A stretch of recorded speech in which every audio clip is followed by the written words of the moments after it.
guys, and welcome to another calculus video. In this video we're going to be solving this cool integral that we have right on the screen. We're going to be using some cool methods to solve it, and it's going to be a pretty quick integral, so let's go ahead and jump right into it. Now before we start, I do want to mention that we are going to be using the exponential integral function. I don't love using non-elementary functions in my integration just because you end up with a not so nice answer, but this integral doesn't use it too much, and we're just sort of using it because we kind of have to. So without any further ado, let's go ahead and jump right into the integration. So the first thing we're going to notice here is that we have a lot of different functions, well, really only three different functions that are lined up right here in our integral. We have sine x, inverse tangent of x, and x squared plus 1. Now, we can sort of figure out ways that these functions will line up nicely together, but overall we're going to have a little bit of trouble getting these inverse trig and normal trig functions to work nicely together. However, there is a very nice trick that we can use, and that trick is using the fact that the inverse tangent actually arises as a result of taking the Laplace transform of the sinc function. So let's see how we're going to use that.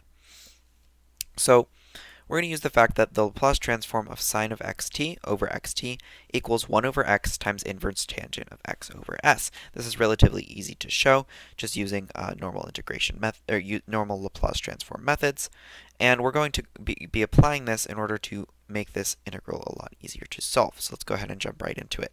So what we're going to do is we're going to parameterize this integral as a function of s. So we're going to set this equal to I of s, which is equal to sine of x times inverse tangent of x over s, all over x squared plus 1 d. This should say dx. I don't know why it says dt.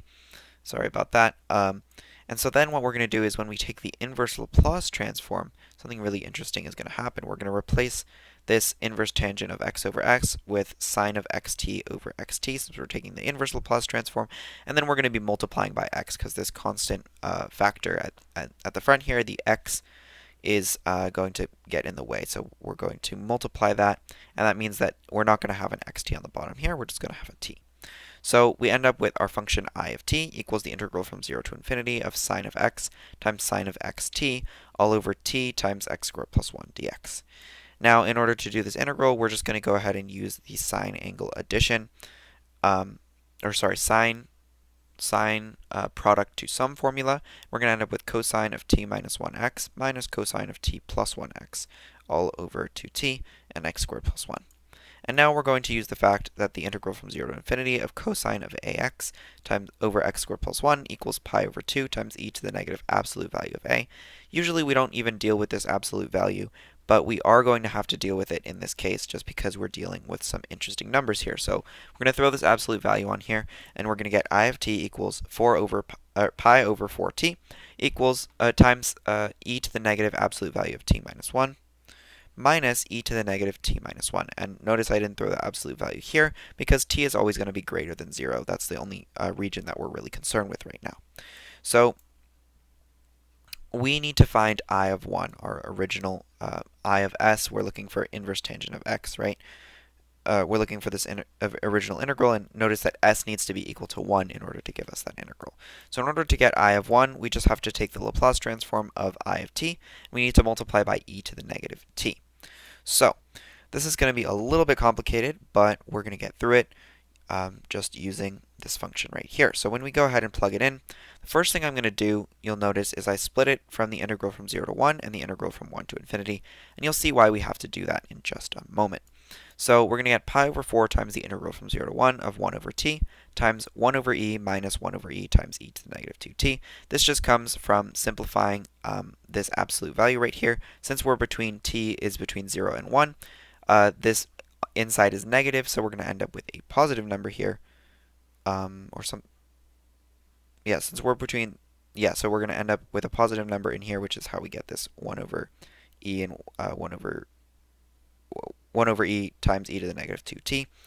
And then we're going to be adding pi over 4 times the integral from 1 to infinity of 1 over t times e to the negative 2t minus 1 over e times e to the negative 2t. So this term right here ends up being the 1 over e times e to the negative 2t term, and this term right here turns into 1 over e over here, and e times e to the negative 2t over here. So Now comes a little bit more difficult part right here. We are going to split up different parts of these integrals in a moment. So what we're going to do is we're going to take out everything that's multiplied by 1 over e, and we're going to move it over to this side. So this section, this whole integral right here gets moved over here. We just take the factor of 1 over e out. And from this integral, we're just taking this term over here with the 1 over e, and we're moving it over to this side.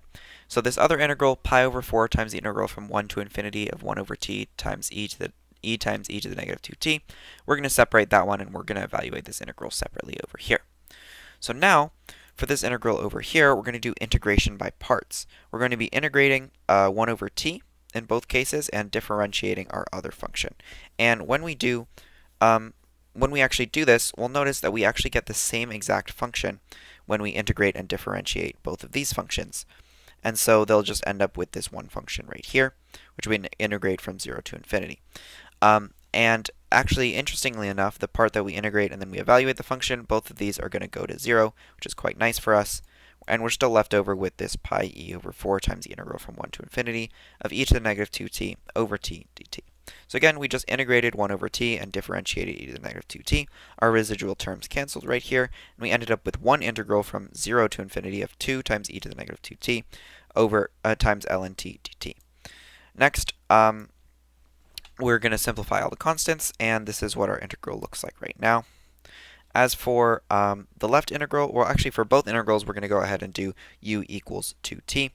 And we're going to end up with these two separate integrals, negative pi over 4e times the integral from 0 to infinity of e to the negative u times ln u over 2 du. Now for this, we're going to split ln u over 2 into ln u minus ln 2. And for this one right here, we're just going to go ahead and substitute in the definition of the exponential integral that we had from before. So this integral becomes minus pi e over 4 times ei of negative 2. This integral right here becomes negative pi over 4e times the integral from 0 to infinity of e to the negative u ln u du, which is just gamma prime of 1, or negative gamma. And this last integral over here is just the integral from 0 to infinity of e to the negative u du, which is just 1. So our final answer, when we put all these three parts together, ends up being pi over 4e times negative e squared ei of negative 2 plus gamma plus ln 2. Now that was quite a mouthful of an integral right there, but I hope you guys enjoy the methods that I used to solve this integral. If you have any questions, feel free to leave them down in the comments or join my Discord. Thanks for watching, and I'll see you next time. Bye.